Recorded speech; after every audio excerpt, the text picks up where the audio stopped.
윤석열 대통령이 취임 2주년 기자회견을 열었습니다. 국민의힘 새 원내대표로 추경호 의원이 선출됐습니다. 윤희석 국민의힘 대변인 전화 연결해서 얘기 나눠보겠습니다. 대변인님 안녕하세요. 네, 안녕하세요. 자, 윤석열 대통령의 기자회견 20여 분간의 국민보고 그리고 70여 분간의 질의응답으로 진행됐습니다. 윤 대변인님은 어떤 점이 가장 인상적이었어요?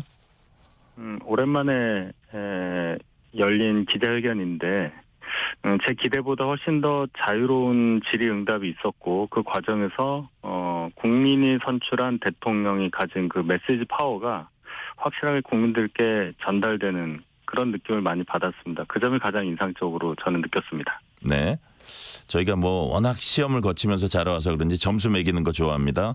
윤 대통령 기자회견 100점 만점에 몇 점입니까? 저는 적어도 70점 이상은 드리고 싶습니다. 네, 좀 높은 점수란 의미의 70점입니까? 다른 분들은 좀 낮게 평가하시는 분들이 많은데요. 네. 기본적으로 어제 대통령께서 그동안 보여주셨던 여러 사안에 대한 입장에서 변화된 모습을 보여주셨고, 가장 중요한 그 본인이 생각하는 어떤 것들에 대해서 국민들께 잘 전달을 했다. 그 부분에 저는 점수를 많이 드리고 싶습니다. 일단 소통은 했다. 그렇게 이제 네. 보시는 것 같고요. 자, 그렇다면 가장 높게 점수 주고 싶은 답변은 어떤 게 있었습니까? 저는 김건희 여사 관련 부분에 있어서 사과라는 단어를 쓰셨고, 또 기존의 그 정치공세, 그 명품백 관련 얘기인데요. 네. 정치공세라는 말씀을 하셨는데 그 말씀을 전혀 안 하셨습니다. 생각이 바뀌었다기보다는 그 얘기를 안 하는 이유에 대해서 국민들께서 분명히 인정을 하시고 평가하시리라고 믿기 때문에 그 부분, 그 답변을 가장 잘하신 답변이라고 들고 싶습니다. 네. 반면 이 답변은 좀 아쉬웠다 하신 것도 있었을 것 같아요. 그 질문에 글쎄요. 윤 대변인님이라면 이렇게 대답했겠다. 이런 거 혹시 없어요? 해병대 순직 사건, 해병대원 순직 사건 관련한 네네. 답변에서 조금 더 설명할 부분이 좀 있었을 거라고 봐요. 법리적인 부분도 있지만은 여러 가지 행정부 수반으로서 이 특검법을 받아들일 수 없는 이유에 대해서 조금 더 설명을 하셨으면 국민들께서 조금 더 이해하시는 데 도움이 되지 않았을까 그런 생각이 듭니다. 네, 그 부분이요. 자, 여당은 모든 현안에 대해서 진솔하고 허심탄회 입장 들었다. 이렇게 이제 평가를 했고 예상대로 여당은 그렇게 평가를 했습니다. 반면에 또 야당도 예상대로 혹평 쏟아냈습니다. 언제까지 고집불통 대통령 모습에 국민이 절망해야 하나. 국정 쇄신 의지도 반성도 없는 그런 회견이었다. 여러 가지 책임 회피, 자화자찬 이런 얘기도 했거든요. 이런 야당의 비판은 좀 과하다고 보세요? 의미 있다고 보세요? 야당의 반응은 나오기 전부터 다 예상한 거 아니겠습니까? 야당의 반응을 예상한다는 것 자체가 국민들로부터 야당의 정치 행위가 관심을 받기 어렵다는 것을 얘기한다고 저는 생각합니다. 그것이 쌓이면 국민들로부터 결코 사랑받는 야당이 될 수가 없다는 거예요. 네. 계속 이렇게 강경일변도로 일관하는 민주당식 정치가 적어도 21대 국회 시작부터 지금 4년 지난 시점까지 이어지고 22대 국회 4년 동안에도 계속 유지될 걸로 보이는데 과연 그것이 총선에서 175석을 준 국민의 뜻과 맞느냐 그 부분을 야당은 깊게 고민해야 될 지점이라고 생각합니다. 네. 자, 윤 대통령이 이제 야당 쪽에서 김건희 여사 특검 얘기할 때 고가 백 얘기도 하지만 또 이제 그 이전의 수사를 문재인 정권 시절에 수사했던 도이치모터스 주가 조작 의혹 사건 이것도 이제 언급을 합니다. 여기에 대해서는 대통령이 좀 강하게 좀 비판을 했어요. 그래서 그런 부분은 어떻게 보십니까? 이 건은 도이치모터스 관련한 부분은 네. 이미 대선 때부터 계속 얘기가 왔던 겁니다. 발생 시점이 10년도 훨씬 지난 지점이고 이것에 대해서 얘기한 지가 3년이 넘었는데 그때는 문재인 정권 때란 말이죠. 그때부터 계속 수사를 해왔던 거예요. 그리고 전주라고 볼 수 있는 분들에 대해서도 2명이 기소돼서 무죄를 받았습니다. 1심에서. 네네. 그런 사안인데 이걸 가지고 계속 뭐 특검을 하자 하면서 계속 정치 공세하는 것이 과연 어떤 의미를 갖느냐는 것을 똑같이 대선 때부터 저희가 일관되게 주장했던 것을 반복할 수밖에 없어요. 왜냐하면 바뀐 게 없기 때문에 그렇습니다. 이것이 윤 정권 들어서 뭐가 새롭게 어떤 사실이 드러났다거나 우리가 알지 못했던 것들에 대한 뭐가 있다거나 이런 게 아니지 않습니까? 그렇기 네. 때문에 대선 과정에서 오갔던 공방 거기에서 저희가 주장했던 내용을 대통령께서도 반복할 수밖에 없었다. 이렇게 말씀드리겠습니다. 민주당 박찬대 원내대표는 22대 국회 열리자마자 특검법 다시 발의하겠다 이렇게 밝혔습니다. 일단 대치 정국이 예상됩니다. 네. 특검법 통과와 제2요구권 행사 반복될 가능성이 높죠? 그렇겠죠. 민주당이 노리는 것은 계속 대통령이 제2요구권을 행사해서 그것이 반복되는 누적 횟수 거기에 대한 압박을 주면서 결국 뭔가 정치적으로 이득을 얻겠다. 뭐 이런 작전으로 보이는데요. 모두에도 말씀드렸지만은 민주당이 가진 의석수 그것을 좀 국민의 뜻과 이렇게 민주당이 계속 그 의석수를 가지고 이런 정쟁에만 몰두하는 것이 과연 맞느냐 그 부분을 분명히 국민들께서 지적하실 그런 시간이 금방 온다고 저는 봅니다. 걱정도 하지만 이런 상황에서 국민들께서도 분명히 민주당에 대해서 경고를 주시라는 기대도 함께 해봅니다. 네. 이번 기자회견에선 한동훈 전 비대위원장 관련 질문도 있었습니다. 한동훈 전 위원장 관련 질문 받은 직후에 그 대통령한테 옅은 미소가 포착됐어요. 그 미소의 네. 의미가 뭘까요? 아마도 대통령께서는 한동훈 전 비대위원장과의 개인적인 관계 거기에다가 현재 정책 상황에서 맞는 또 관계 변화 이런 것에 대해서 남다른 소회를 가지고 계시지 않겠어요? 거기에 대한 표현이 그런 옅은 미소로 나타난 게 아닐까 이렇게 봅니다. 답변을 보면 뭐 사실상 이렇게 한동훈 전 위원장한테 팔을 벌렸다 이렇게 해석이 되는데 어떻게 보셨어요? 네, 저는 그렇게 봅니다. 아무리 뭐 두 분의 개인적 관계야 저희가 속까지 알 수는 없지만 한동훈 비대위원장이 정치를 계속 한다고 얘기를 했어요. 네. 그러면 당연히 현직 대통령이 윤 대통령과 개인적 관계를 떠나서 분명히 만나실 수밖에 없는 거고 그 과정에서 모든 것이 또 잘 해결되지 않을까 그런 차원에서 대통령께서도 굉장히 열린 마음을 표시하신 게 아닐까 저는 그렇게 평가합니다. 실제로 지금 말씀하신 대로 어저께 한동훈 전 위원장의 어떤 정치적 위상이랄까 그런 데 대해서 좀 높이 평가하는 발언을 대통령이 했거든요. 그래서 네네. 뭐 오천이든 만천이든 조만간 뭐 만나게 될 수도 있고 그거는 뭐 두 분의 어떤 스탠스에 따른 건데 대변인님 보시기에 좀 약간 더 한 발 더 나간 질문입니다만 네. 한동훈 전 위원장이 전당대회 결국은 나올 것이다 안 나올 것이다 어느 쪽으로 보세요? 지금 상황에서 아마도 나오실 수밖에 없는 상황으로 변할 거라고 봅니다. 아 그래요? 예, 본인의 지금 생각은 거기까지 안 미칠 가능성이 높을 수는 있지만 지금 보면은 전당대에 나와달라는 서명운동까지 지금 벌어지고 있단 말이에요. 네네. 온라인, 오프라인 모두 통해서 전당대에 나와달라는 서명운동이 지금까지 있었던가 그런 것을 본다면 적어도 뭐 그분들이 아마 당원 또는 적극 지지층이라고 보거든요. 네. 그런 상황이라고 한다면 한동훈 비대위원장이 그러한 지지층의 요구와 기대를 저버릴 수는 없지 않을까. 네. 그래서 전당대회가 있을 경우에 출마할 가능성이 지금 상황으로서 제가 개인적으로는 높다고 봅니다. 네, 그렇군요. 그 나올 것이다가 아니고 우리 대변인님은 나올 수밖에 없을 것이다 이런 표현을 쓰셨어요. 네. 자, 다음 질문할게요. 윤 대통령으로 다시 넘어갑니다. 의대 증원은 미룰 수 없다. 의료개혁과 관련해서 정부는 저희가 생각하는 로드맵에 따라 뚜벅뚜벅 걸어갈 것이다 라고 했습니다.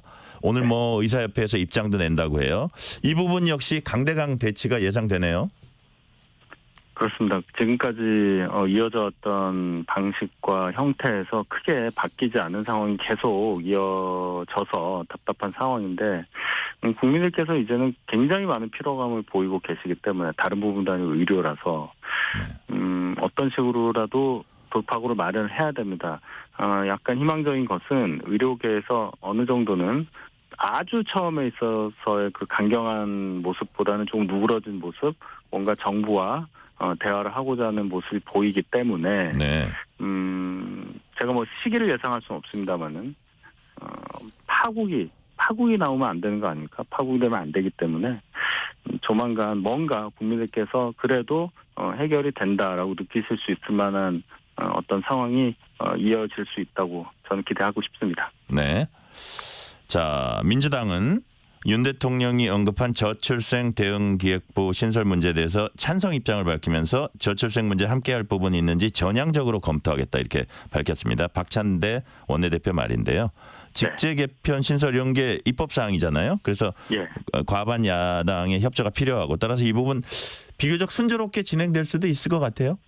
예, 그런 부분은 굉장히 다행스럽고 그 평가받을 만한 부분이라고 봅니다. 다른 문제가 아니고 전국민적인 국가의 미래에 관련된 문제 아니겠습니까? 저출생 문제가.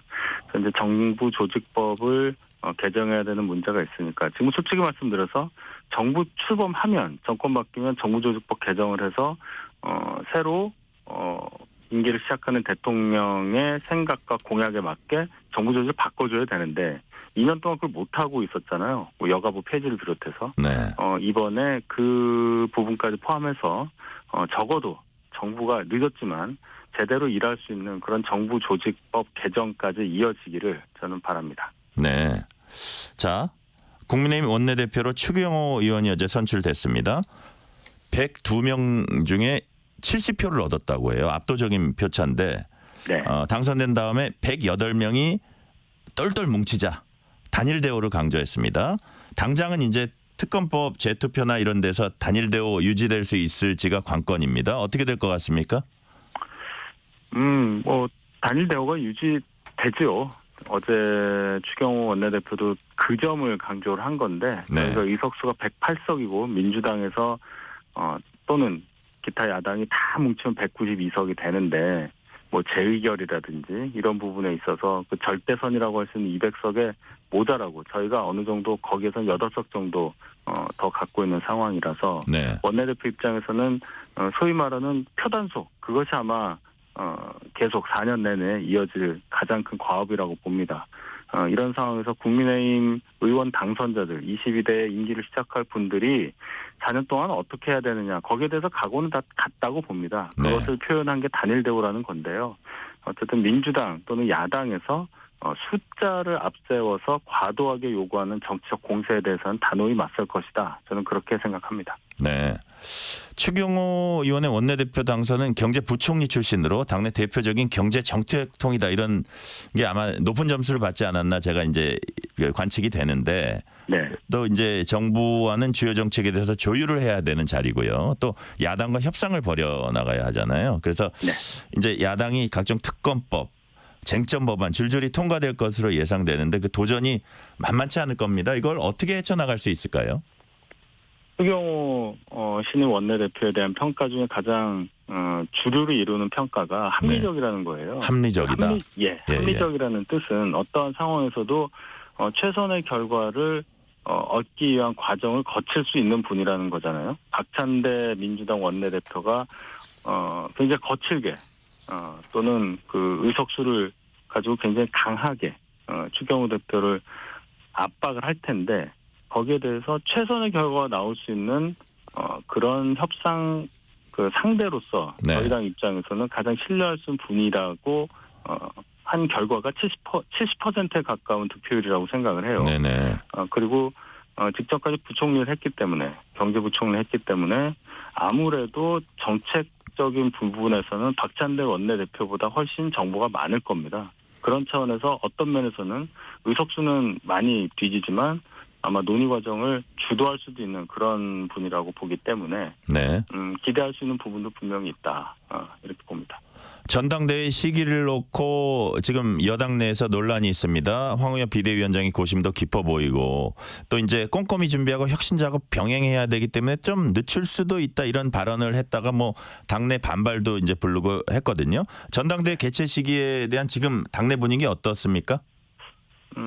대체적으로 빨리 하는 게 낫지 않냐는 의견을 밝히시는 당선자분들이 많은 건 사실입니다. 네. 근데 전당대회라는 것이 준비하는 물리적인 기간이 있는 거고요. 네네. 지금 그냥 기존에 있던 룰을 그대로 가자. 뭐 룰 변경에 대한 논의가 없으면 모르겠는데 적어도 뭐 당원이 지금 100% 당원 100%로 치러지는 전당대회 룰에 대해서 바꾸자는 의견도 많이 나오고 있지 않습니까?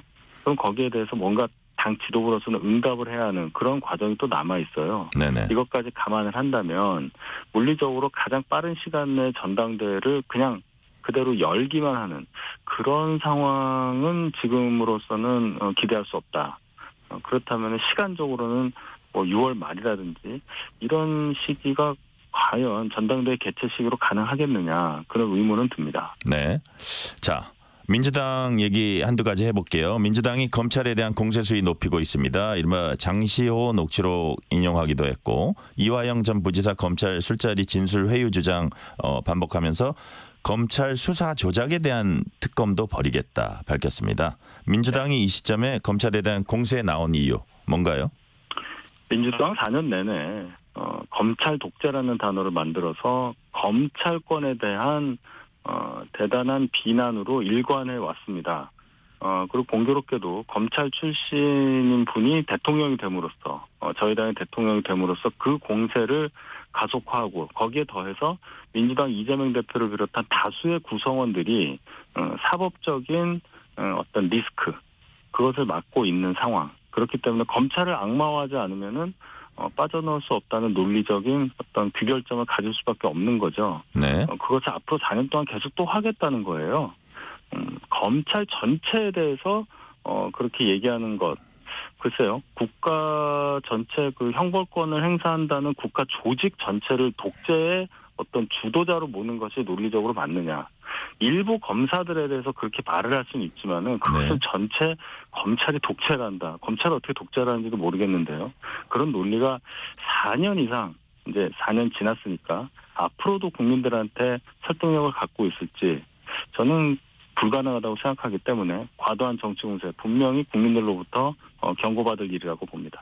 비슷한 얘기인데요. 엊그제 조국 혁신당 주최 토론회가 있었습니다. 조국 대표가 뭐 기조 발언을 했고 민주당 의원들도 발언을 했는데요. 검찰의 수사와 기소를 완전 분리해서 그나마 이제 축소된 남아있는 수사 권한 박탈하겠다 공언했습니다. 이게 시행되면 이른바 검수완박 시즌 2인데 네. 어떻게 여당 입장에서 어떻게 이걸 대응해 나갈 수 있을까요? 뭐 본회의에서 통과되는 거 막을 수는 없겠지만은 다시 뭐 재의결 과정이 있기 때문에 막을 수는 있습니다. 물리적으로 저희도 기본적으로 그 말씀에 앞서서 도대체 이분들은 그럼 왜 국회의원에 당선이 되려고 했느냐, 정치를 왜 하려고 하느냐는 기본적인 물음을 할 수밖에 없는 거예요. 지금 검찰에 의해서 뭐 조국 대표의 경우인데요. 본인을 포함해서 가족이 기소를 당했고 재판을 거쳤고 그래서 피해를 봤다고 생각하고 그것이 억울하다고 본인은 생각하는 거 아니겠습니까? 그래서 본인이 어떤 과오가 있다. 이것에 대한 뭐 반성이라든지 이런 것보다는 본인에게 그렇게 괴로움을 줬던 대상에 대해서 이런 표현이 좀 그렇지만 사적 복수를 하고 있는 것이 아니냐는 의심을 받기 충분한 행위라고 저는 봐요. 네. 자, 반복하지만은 국민들로부터 평가를 받을 일이다. 예.